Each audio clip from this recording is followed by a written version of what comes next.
The communication hub on Alderaan Prime had been showing steady green lights for 2 decades straight. That's how long the galaxy had enjoyed relative peace. But today, at exactly 1447 Galactic Standard Time, every single indicator turned blood red. Commander Thexus had been reviewing routine reports when the alarms started blaring. His 3 eyes snapped up to the massive display wall, and what he saw made his heart skip a beat. The entire human sector of space had just vanished from the network. "Officer Valora, what's happening?" he called out, his voice sharp with concern.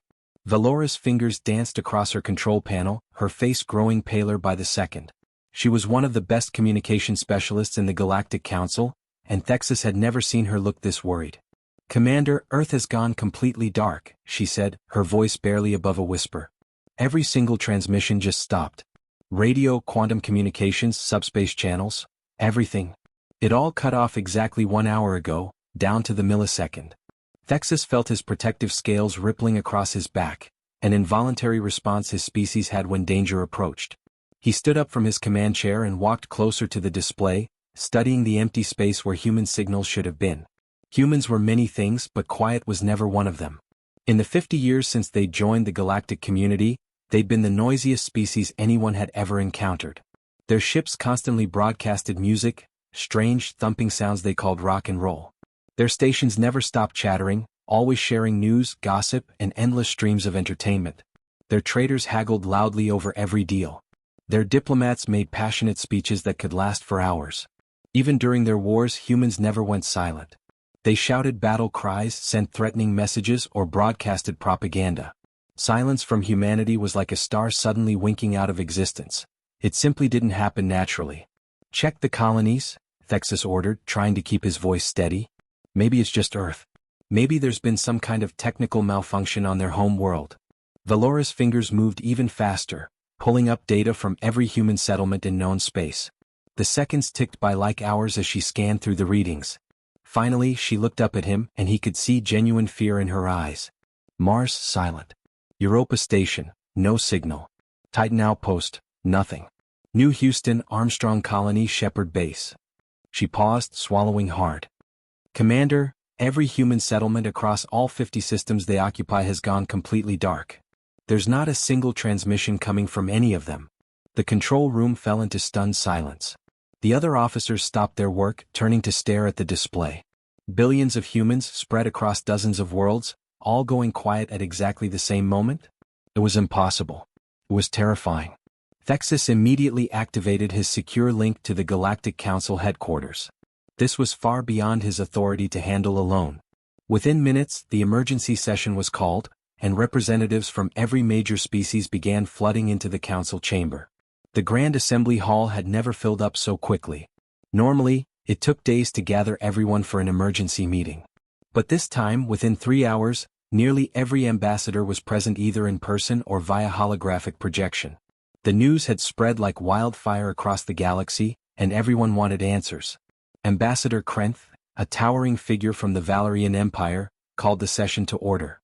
His voice boomed across the chamber, cutting through the anxious murmuring. "Members of the Council, we face an unprecedented situation. As you all know by now, humanity has gone completely silent. Every single human installation, ship, and settlement has ceased all communications simultaneously. We need to determine what this means and how we should respond." The chamber immediately erupted in heated discussion. Theories flew back and forth, each one more disturbing than the last. "It has to be an attack," shouted Representative Daxon from his seat. "Someone has struck at humanity all at once. This could be the opening move of a massive war." "But who has that kind of power?" countered Ambassador Lyris.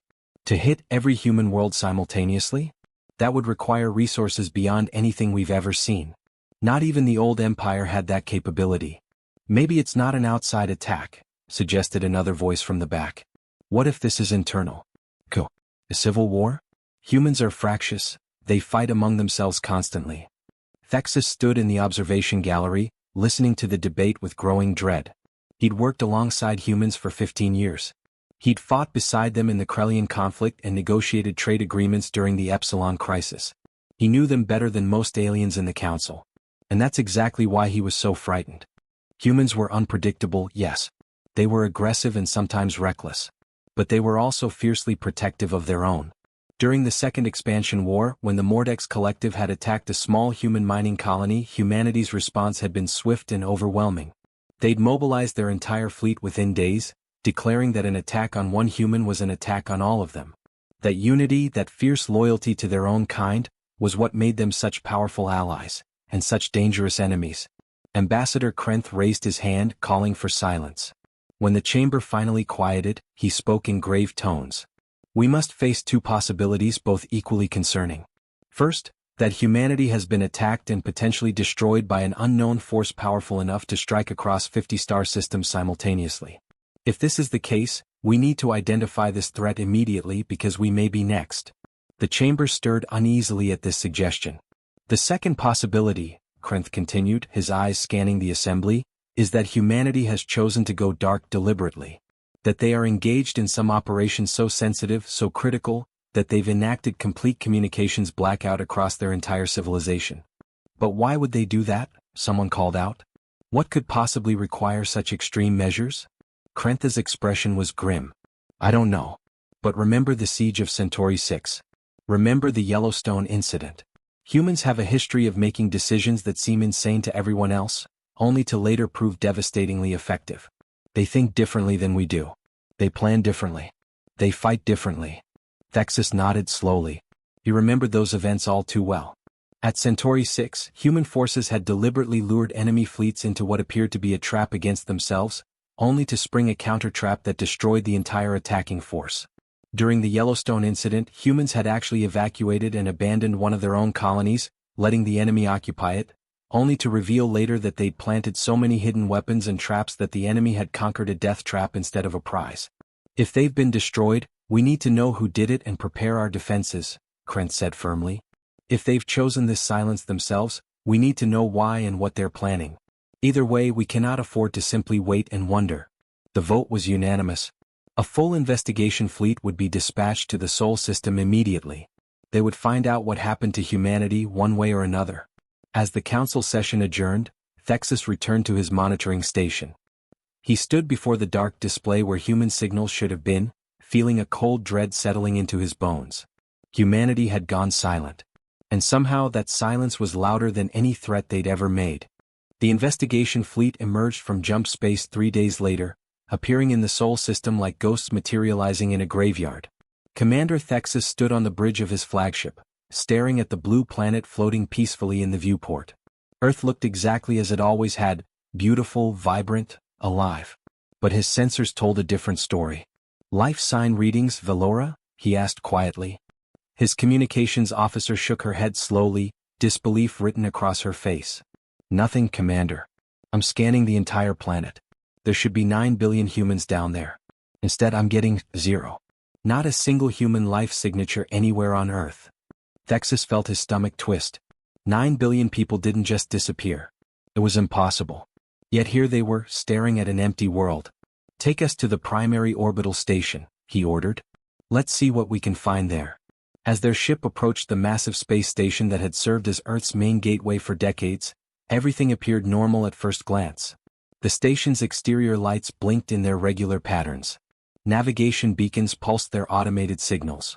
Docking ports stood ready to receive ships. But there was something deeply wrong about the scene. It was too perfect, too orderly. Like a stage set waiting for actors who would never arrive. The docking procedure went smoothly, which somehow made everything feel even more unsettling. Automated systems guided them in flawlessly, exactly as they should. But no human controllers responded to their hails. No dock workers waited to greet them. No security teams came to check their credentials. Thexus led a squad of 12 officers through the airlock and into the station proper. The moment they stepped inside, the wrongness of the situation hit them like a physical force. The lights were on. Every single one of them, bright and steady, illuminating corridors that should have been bustling with activity. The air circulation systems hummed quietly in the background, maintaining perfect temperature and oxygen levels. Computer terminals glowed with ready screens, waiting for users who weren't there.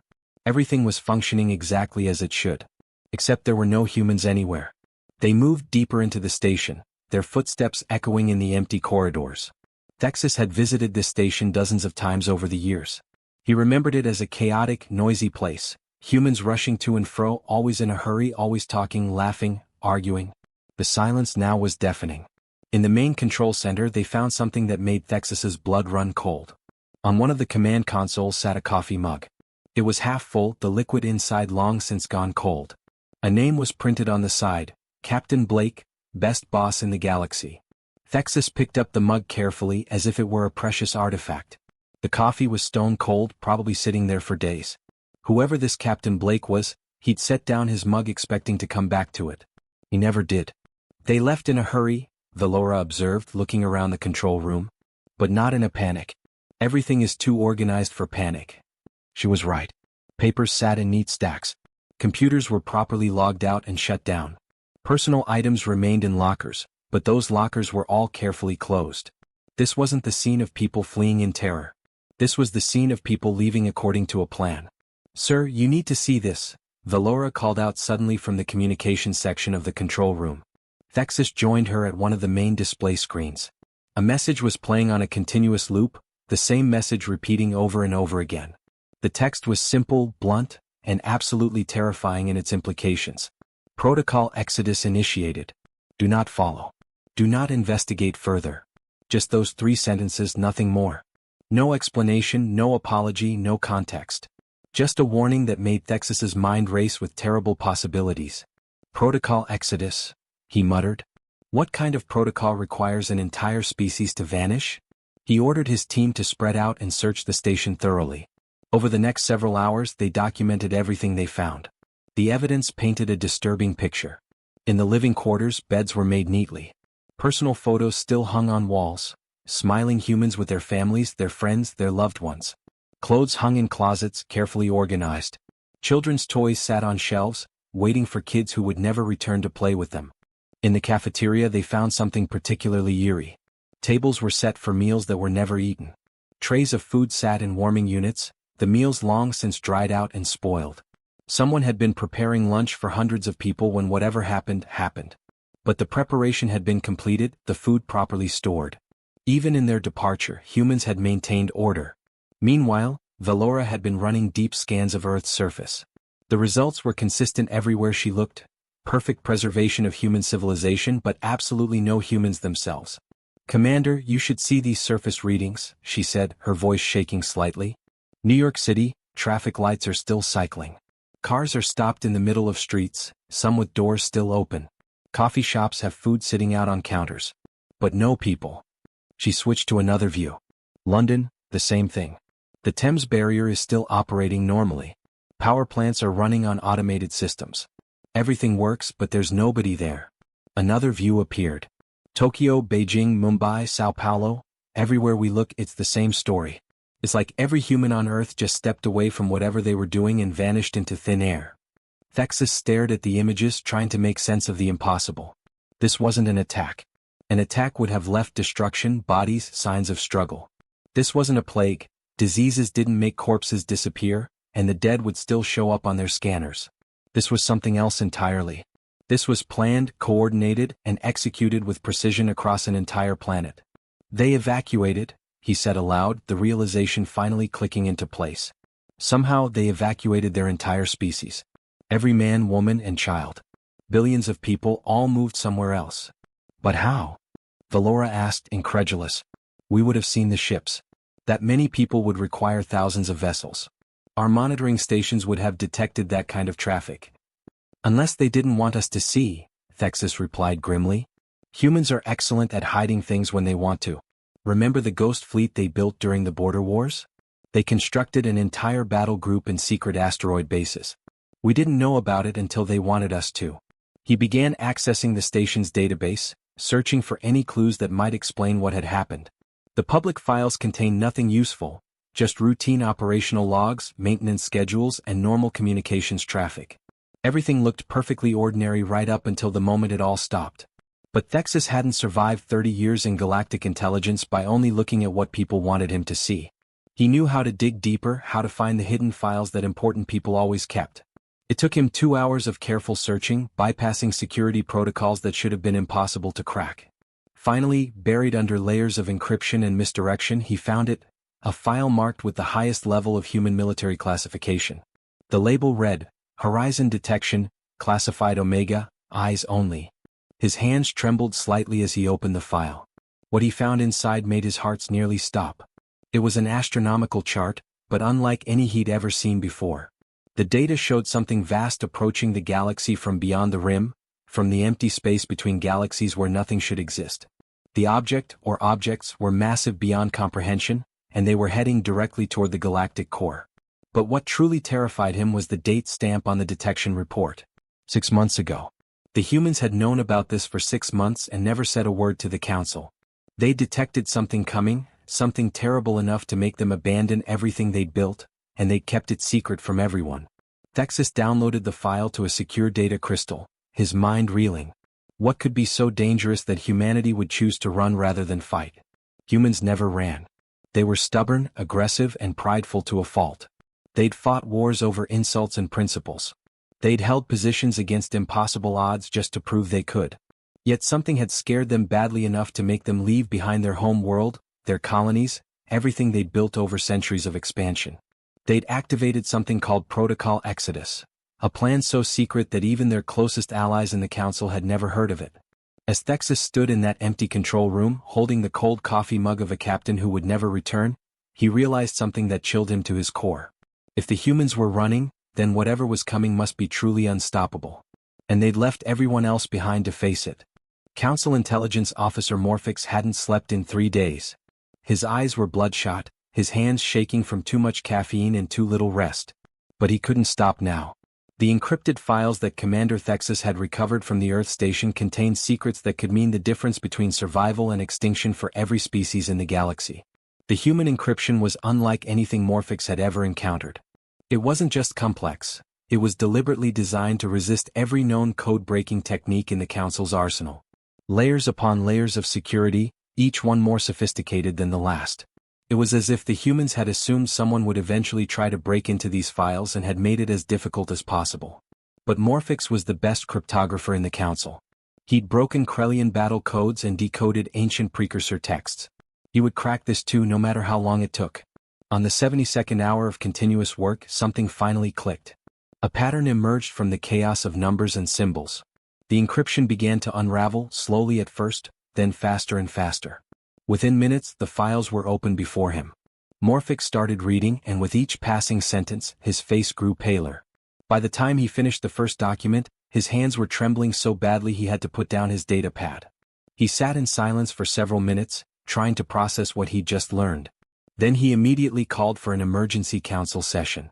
The council chamber filled quickly. Word had spread that Morphix had cracked the human files and everyone wanted answers. What had the humans been hiding? Why had they abandoned the galaxy so suddenly? The tension in the room was thick enough to cut with a blade. Ambassador Krenth called the session to order, his voice cutting through the anxious murmuring. Officer Morphix, you have information to share with the council? Morphix stood on shaking legs and walked to the central podium. He loaded the human files into the main display system, and massive holographic screens lit up around the chamber, visible to everyone present. Members of the council, he began, his voice hoarse from lack of sleep, what I'm about to show you will change everything we thought we knew about our place in the universe. He pulled up the first file, the astronomical data that Thexus had found.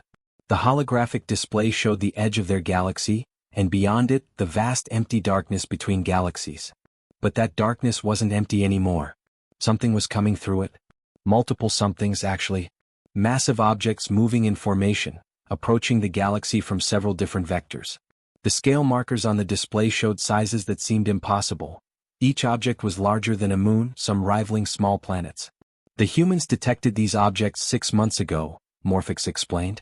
Their deep space monitoring network picked up unusual gravitational disturbances coming from beyond the galactic rim. At first, they thought it was just dark matter fluctuations. But as they gathered more data, they realized they were tracking actual physical objects moving at relativistic speeds. He zoomed in on one of the objects.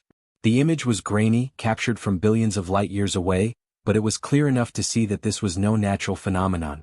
The object had structure, purpose, design. The humans assigned their best scientists to study these readings. It took them 2 months to figure out what they were looking at. Morphix paused, swallowing hard. They called them the Devourers. The name hung in the air like a death sentence. Even without explanation, it carried a weight of dread. Morphix pulled up another file, this one containing human research notes and historical analysis. According to human xenoarchaeologists, references to the Devourers appear in the ruins of at least 17 extinct civilizations across the galaxy. Ancient species left warnings carved into stone, encrypted into data crystals, even encoded into genetic markers of their surviving descendants. Images flashed across the displays, ancient hieroglyphs, deteriorated monuments, fragments of long-dead languages all saying the same thing in different ways. Warnings about something that comes from the void. Something that consumes everything in its path. Every 500 million years, give or take, the Devourers sweep through this galaxy, Morphix continued, his voice barely above a whisper. They consume advanced civilizations, harvest their technology, strip entire star systems of resources. Then they move on to the next galaxy, leaving behind nothing but ruins and radiation. Gasps echoed through the chamber. Several ambassadors stood up in shock, shouting questions and denials. This couldn't be real. This had to be some kind of mistake, a misinterpretation of the data.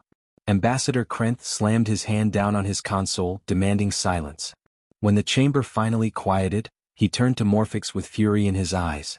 Why didn't the humans warn us? Why did they keep this secret? Morphix had been dreading this question. He pulled up a new set of files. Internal human communications, meeting recordings, classified discussions between high-ranking military and civilian leaders. What was revealed in those recordings would haunt everyone present for the rest of their lives. The first recording showed a meeting room deep inside a human military facility. Around a table sat several humans in uniform and civilian dress. Morphix identified them from the file labels: General Travis, a grizzled military commander with gray hair and stern features, and Director Hayes, a sharp-eyed woman who led Earth's intelligence bureau. The recording started midway through what was clearly a heated debate.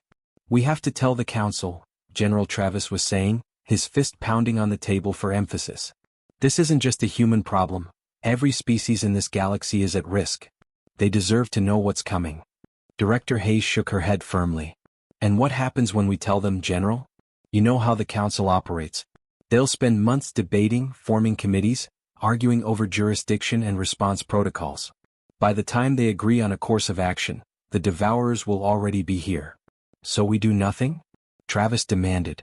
"We just keep quiet and let them be blindsided?" "I'm not suggesting we do nothing," Hayes replied coldly. "I'm suggesting we do what needs to be done without waiting for a consensus that will never come." The recording showed several more meetings like this spanning weeks. The humans had debated extensively about what to do with the information they'd discovered. General Travis and several others had argued passionately for full disclosure to the Council. They believed in transparency, in working together with their galactic neighbors to face this threat. But Director Hayes and her supporters had argued just as passionately for a different approach. They pointed to the Council's history of bureaucratic paralysis, of political infighting that prevented quick action. They argued that revealing the Devourers would cause galaxy-wide panic, economic collapse, and social breakdown long before the actual threat arrived. "Look at what happened during the Plague Years," Hayes said in one recording. "When the Crimson Flu spread across Council space, what did they do?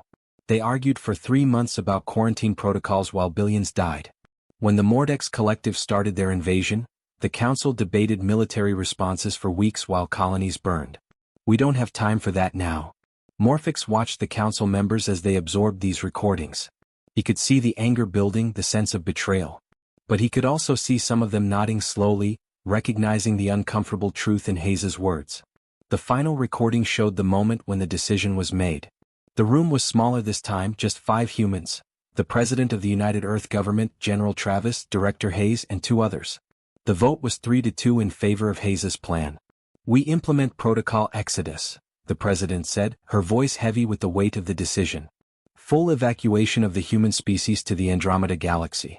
We use the gateway technology we've been developing in secret. We move everyone, military and civilian, to a new home beyond the Devourer's reach." General Travis looked devastated. "And the Council? The other species?" The President was quiet for a long moment. Then she said something that made Morphix's blood run cold. "We give them the tools to save themselves. Every weapon system we've developed, every defense platform, every experimental technology that might give them a fighting chance, we leave it all behind, programmed to activate when the Devourers arrive. It's not abandonment, General. It's the best help we can offer." The recording ended there, and the Council chamber erupted in shouting.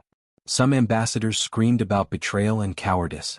Others defended the human decision, arguing that at least they'd left something useful behind. The chamber descended into chaos. Morphix waited for the noise to die down before speaking again. "There's more," he said quietly, and the room fell silent once more. He pulled up technical schematics and weapon specifications. The humans left behind massive caches of military equipment scattered across their former territory. Orbital defense platforms, automated weapon systems, experimental ships, even some technology we've never seen before. It's all keyed to activate automatically when the Devourers enter our space. Commander Thexus, who had been sitting quietly in the observation section, suddenly spoke up. "They didn't just run away and abandon us. They turned their entire territory into a trap." Morphix nodded.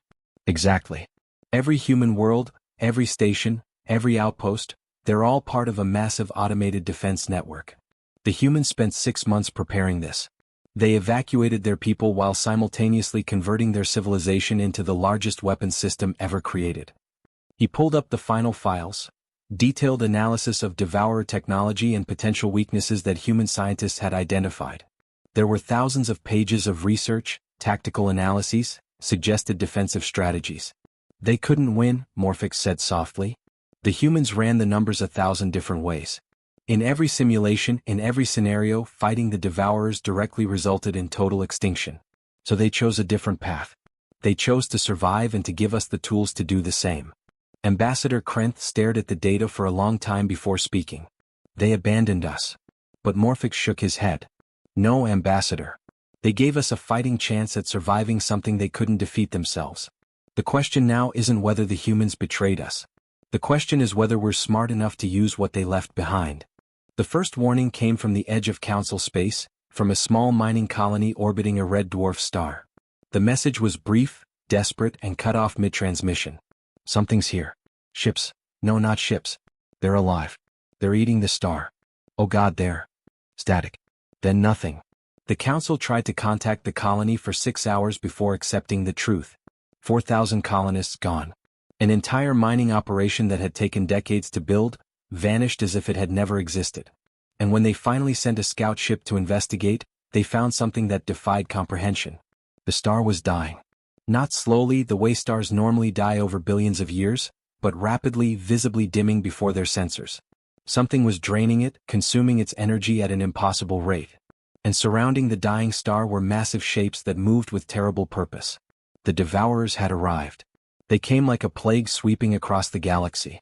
Their vessels, though calling them vessels didn't really capture what they were, moved through space like living things. They were massive constructs of metal and flesh, technology and biology merged into something that shouldn't have been possible. Some were kilometers long, their surfaces covered in what looked like both armor plating and scaled skin. Weapon ports that could have been gun barrels or could have been mouths opened and closed with organic rhythm. And they were hungry. The outer colonies fell first, one after another, like dominoes toppling in a line.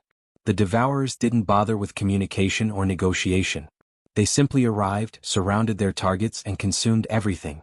Planets, stations, ships, it didn't matter. When the Devourers moved on, they left behind nothing but empty space and dying stars. The Council mobilized their fleets immediately. Every major species contributed ships, forming the largest combined military force in galactic history. Thousands of vessels, representing hundreds of different worlds, all united against a common enemy. They were confident. How could they not be? The Council had maintained peace and order for 10,000 years. Their technology was advanced, their tactics proven, their crews experienced. They had never faced anything like the Devourers. The Battle of Rigel became the turning point where confidence turned to terror. Commander Thexus led a battle group of 200 Council ships against a Devourer formation that intelligence suggested contained only 30 enemy vessels. The mathematics seemed to favor the Council forces overwhelmingly. They were wrong. Thexus stood on the bridge of his flagship as the two forces closed to weapons range. Around him, his crew worked with practiced efficiency, coordinating with the other ships in the fleet. They'd fought battles before, won victories against pirates and rogue factions. This should have been no different. "All ships, weapons range in 30 seconds, announced his tactical officer. "Targeting solutions locked. Waiting for your orders, sir." Thexus watched the enemy formation on his display. The Devourer ships moved in a pattern that seemed almost lazy, unconcerned with the overwhelming force bearing down on them. That should have been his first warning. All ships, open fire, he commanded. The void lit up with weapons fire. Energy beams, missiles, plasma torpedoes, every weapon in the Council arsenal unleashed at once. It was beautiful and terrible, a display of firepower that could have leveled continents. The weapons struck their targets with perfect accuracy, and did almost nothing. The energy shields around the Devourer ships absorbed the attacks as if they were nothing more than raindrops hitting an ocean. Here and there, a few shots made it through scorching alien hull plating. But the damage was superficial, meaningless. It was like throwing pebbles at a mountain and expecting it to crumble. Then the Devourers returned fire. What emerged from those organic mechanical vessels wasn't like any weapon system Thexus had ever encountered. They fired projectiles that seemed alive, writhing through space like serpents. When these bioweapons struck Council shields, they didn't bounce off or explode. They burrowed through, eating into the energy barriers as if they were solid matter. The first Council ship to die was the dreadnought Valerian Pride, flagship of the Valerian Home Fleet. It had survived 3 wars and countless battles over 2 centuries of service. Its shields were state-of-the-art, its armor the finest Council engineering could produce. The Devourer bioweapon hit it amidships and simply kept going, boring through shields, armor, and hull like they were made of paper.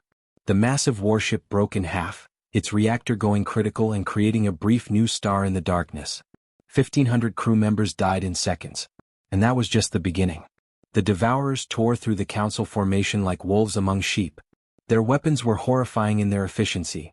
Some dissolved matter at the molecular level, others created localized gravity wells that crushed ships like tin cans, still others seemed to turn Council vessels against themselves, causing systems to malfunction and reactors to overload. Fall back. All ships fall back. Thexus screamed into his communicator, but the retreat was chaos. Ships collided with each other in their desperation to escape.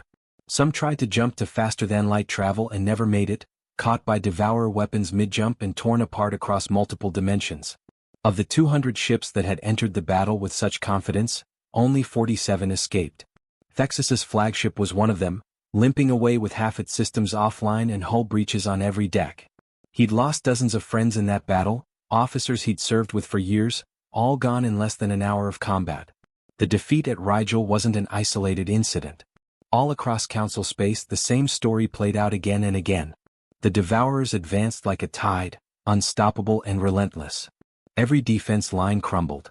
Every stand ended in massacre. Species that had ruled their sectors for millennia found themselves facing extinction within weeks. The Council fractured under the pressure. Some species withdrew their fleets, choosing to defend their home worlds rather than continue the feudal united defense. Others surrendered, hoping the Devourers would show mercy. They didn't. The enemy consumed surrendering forces just as readily as those who fought. Thexus found himself commanding what remained of the United Fleet, not because he was the best commander, but because most of the better ones were dead. His force had been pushed back to the core systems, the ancient worlds where Council civilization had first begun. Behind them were billions of civilians with nowhere left to run. Ahead of them was an enemy they couldn't defeat. "Sir, long-range sensors are picking up the main Devourer fleet," Valora reported, her voice hollow with exhaustion and despair. "They'll be here in 6 hours. 6 hours until the end of everything." Thexus looked around his damaged bridge at his exhausted crew. They'd been fighting for weeks with almost no rest, watching their friends and comrades die, losing battle after battle. And now they were being asked to make one final stand that everyone knew was hopeless. "All ships, battle formation," he ordered anyway. What else could he do? They would fight because fighting was all they had left. But then, something impossible happened. Thexus's sensor board lit up with alerts. Energy readings were spiking across multiple systems, not from the approaching Devourers, but from behind the Council lines. From abandoned human territory. "Sir, I'm detecting massive power surges coming from the Sol system," Valora called out, her voice suddenly alive with confusion. "No, not just Sol. It's everywhere humans used to be. Every former human world, every station, every outpost, they're all activating something." On the tactical display, thousands of new contacts appeared.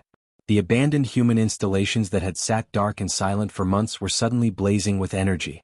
Weapon platforms that no one had known existed emerged from hiding places in asteroid fields and gas giant atmospheres. Defense satellites that had seemed like dead metal junk roared to life, their systems powering up with purpose. Earth's orbital defense grid was the first to fire. A beam of concentrated energy unlike anything in the Council's arsenal lanced out from the planet's orbital ring. The humans had called it a quasar lance, a weapon that channeled the raw power of stellar fusion into a focused beam of destruction. It was technology the Council didn't have, physics they didn't understand. The beam crossed millions of kilometers in an instant and struck a Devourer-heavy cruiser that had been leading the enemy advance. The alien ship's shields flared bright, trying to absorb the attack the way they'd absorbed everything else. They failed. The quasar lance punched through the shields like they weren't there, through the biomechanical hull and out the other side. The Devourer ship didn't explode, it simply ceased to exist along the line where the beam had passed through it. The two halves tumbled away from each other, systems failing, the organic portions screaming in frequencies that hurt to hear. But Earth wasn't done. The orbital grid fired again, then again, each beam finding a new target. And it wasn't alone. Mars lit up next, its hidden weapon batteries emerging from beneath the red sand. Ancient human mining facilities on Titan revealed themselves to be disguised military installations. The asteroid belt around Jupiter proved to be filled with automated war platforms that had been waiting silently for this exact moment. All across human space, from the inner worlds to the furthest colonies, weapon systems activated in perfect coordination. It was a symphony of destruction conducted by programming that had been waiting patiently for 6 months, counting down to this precise moment when it would be needed most. The Devourers had faced the Council's best weapons and shrugged them off. But human technology was different. Where Council weapons relied on energy shields and plasma, human weapons had been designed specifically to counter what the Devourers were. Bioweapons were met with counter-biological agents that dissolved organic components. Energy absorption was overwhelmed by weapons that output more power than should have been possible. Adaptive shields faced munitions that changed their nature mid-flight. For the first time since they'd entered Council space, the Devourer advance faltered. Thexus watched his tactical display in stunned disbelief as the enemy formation broke apart, ships peeling away from the human fire zones, trying to find safe vectors of approach. But there were no safe vectors. The humans had turned 50 star systems into a death trap, and the Devourers had flown right into it. "Sir, what are your orders?" Valora asked, hope creeping into her voice for the first time in weeks. Thexus smiled grimly. The humans had given them a gift, a chance to survive, a window of opportunity. It would be a shame to waste it. "All ships," he commanded, his voice carrying across the fleet channel with renewed strength. "Advance and engage the enemy. Today we fight back." The human weapons had been firing for nearly an hour when every communication channel in Council space suddenly activated at once. Military frequencies, civilian broadcasts, emergency channels, all of them simultaneously carried the same signal. It was a transmission that had been programmed to activate under specific conditions, waiting patiently for this exact moment. On every screen across the battered Council fleet, an image appeared. A woman stood in what was clearly the bridge of a massive spacecraft, though the design was unlike any Council vessel. Behind her, dozens of humans in both military uniforms and civilian clothes worked at stations, their faces showing the exhaustion of people who had been working without rest for far too long. The woman herself looked tired beyond measure. Her hair was gray, pulled back in a practical style. Lines of stress marked her face, and her eyes carried the weight of impossible decisions. This was Director Hayes, the woman whose voice Morphix had heard in those classified recordings, the one who had argued for keeping the Devourer threat secret. Commander Thexus felt anger surge through him as he recognized her. This was one of the people who had decided to abandon the galaxy without warning. But he forced himself to watch, to listen to what she had to say. Hayes began speaking, her voice calm but carrying an undertone of deep sadness. "By the time you receive this message, humanity will be gone from this galaxy. We'll be so far away that you'll never find us unless we want to be found. I know many of you will call this cowardice. Some of you will call it betrayal. And honestly, you might be right." She paused, seeming to gather her thoughts. Behind her, Thexus could see General Travis, the military commander who had argued for telling the Council the truth. The general's face was hard, angry, clearly still disagreeing with the decision that had been made. 6 months ago, our deep space monitoring network detected the Devourers approaching the galaxy, Hayes continued. We spent weeks analyzing the data, running simulations trying to find a way to fight them. We put our best scientists, our greatest military minds, our most advanced computers on the problem. Her expression grew darker. Every single simulation ended the same way. Total extinction. Not just for humanity but for every species in this galaxy. The Devourers have technology thousands of years beyond anything we or the Council possess. They've been doing this for eons, perfecting their techniques across multiple galaxies. Fighting them conventionally is suicide. Thexus wanted to argue, to shout at the screen that they could have found a way together. But he remained silent, watching as Hayes's recorded message played out. "We debated what to do," she said, and for the first time, real emotion cracked through her professional demeanor. General Travis wanted to warn the Council immediately. He believed in transparency, in facing threats together. Others agreed with him. But I didn't. The camera angle shifted slightly, and Thexus could see more of the ship's bridge. It was enormous, filled with hundreds of people, maybe thousands. This wasn't just a military vessel. It was a colony ship, an ark carrying humanity to safety. "I argued that telling the Council would cause panic and chaos," Hayes explained. "I believed that galactic civilization would tear itself apart fighting over resources, trying to evacuate, arguing about who deserved to be saved. And I was right about that.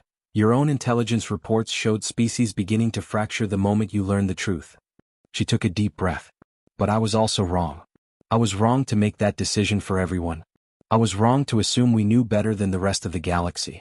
And I was wrong to leave without giving you a fighting chance." General Travis stepped forward then, standing beside Hayes. When he spoke, his voice was rough with barely controlled anger, not at the Council but at his own people's choices. "We're not heroes," Travis said bluntly. "Let me be absolutely clear about that. We ran. We chose survival over solidarity. Some of us," he glanced at Hayes, "believed it was the practical choice.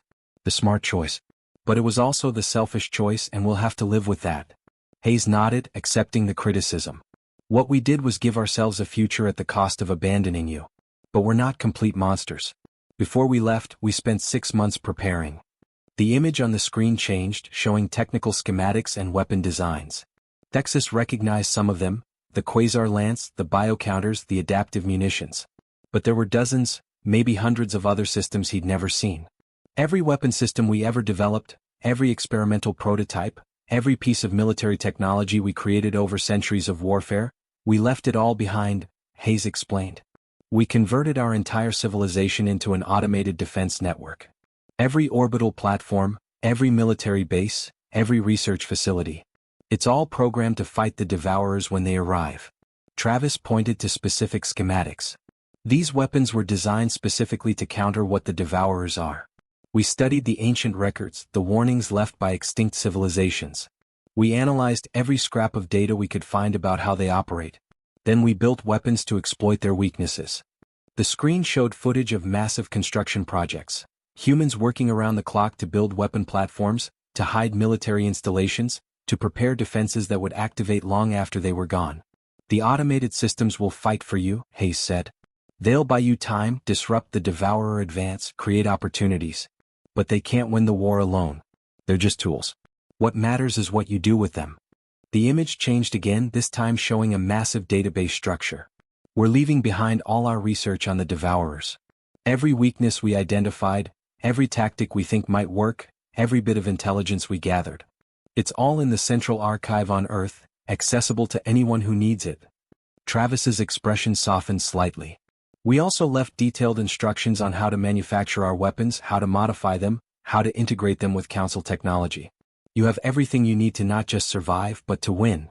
Hayes stepped closer to the camera, her exhaustion even more visible now. "I won't pretend this makes up for what we did. I won't ask for forgiveness or understanding. We made our choice and you'll make yours. But please use what we left behind. Don't let pride or anger stop you from taking every advantage you can get." There was a long pause, and then Hayes's expression changed. Something almost like hope flickered in her tired eyes. "If you do survive, when you survive, you'll find a second data package in the archive. Coordinates to where we've gone. It's a galaxy far from here, beyond the Devourer's current path. We'll be building a new civilization there, a new home for humanity." General Travis nodded. "You'll be welcome there. All of you. Every species that survives this can come find us.